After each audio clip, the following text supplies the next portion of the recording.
It's your boy Jude Black, Shalom L'Chaim, purified drink of water. They got it. It's up there. Still moving, still answering emails, still doing what I got to do. Support the people, not the cause, man. Stand for Israel, stand for Palestine. Stand for Palestine, just stand for Israel. It is what it is. Yeah. Anyway, I'm not here to convert you and do all this, do all that. I'm not here to sell you anything, like I keep saying. And this information I'm pumping out. I want to thank all and everybody that put time in with this, that presented a lot of this information. I know a lot of shit was wild when it was asked for, so that's it. Putting this thing together, and I guess I kind of hope that the Canaanites didn't find you and leave you too fucked up. Anyway, let's get into Kemet, and then we'll move on from there. So, Kemet, cue that music up. Privilege keeps blurring my vision. Inherited sickness.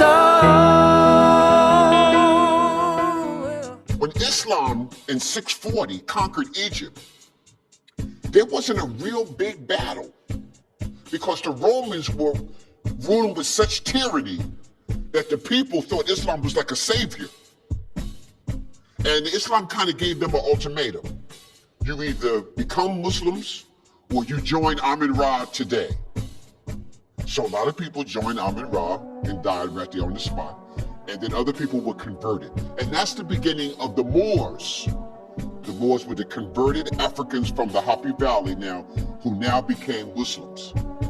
And they were warriors, so you have the Kushite, all of these Kushite, these warriors who now converted to Islam, and they become the army of the Islamic, the wing of the Islamic, and they sweep all across North Africa. So by 711, all of North Africa is converted to Islam.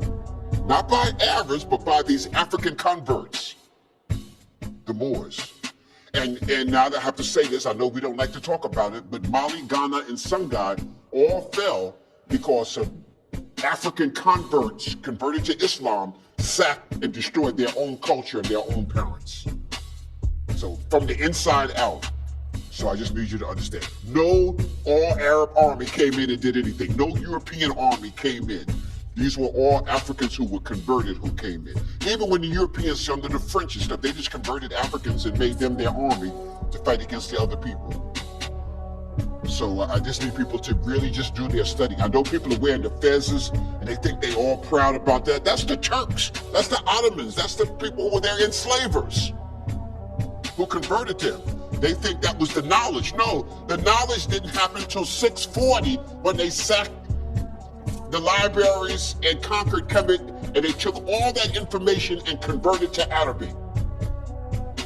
Started in 640, okay? 640 is when they sacked it. So by 711,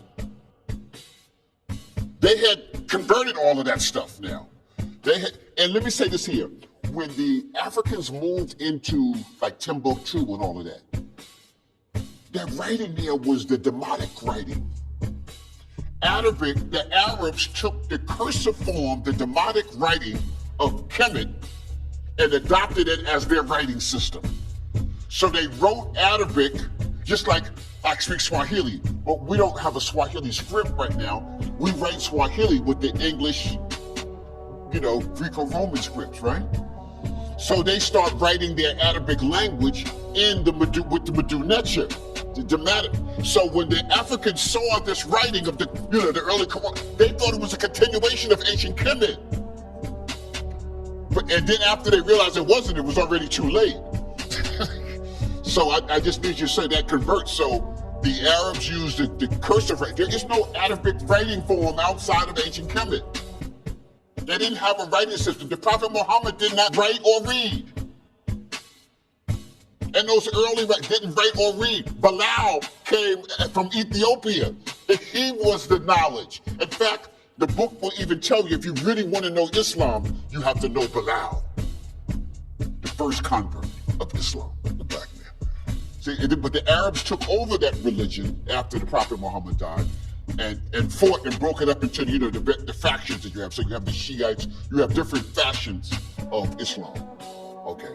But I'm trying to tell you, they took their key to knowledge Like this expression of algebra, that word didn't exist before 640. They took what we were doing and they named it. They didn't have this knowledge before that. So if I go to 500 BC, I'm just go back one more, just 100 years. If I go to 500, they was just desert dwellers. With, with little fetishes and stuff like that, but no nation, no system, no nothing like that. And then all of a sudden now, you get the conversion. So Kemet becomes their treasure. Their treasure. When they sacked in 640, they just adopted the writing system that the ancient Kemet Ta'u. And like I said, this fooled a lot of the scholars because they thought it was just a continuation of ancient Kemet, not knowing it was a total different doctrine.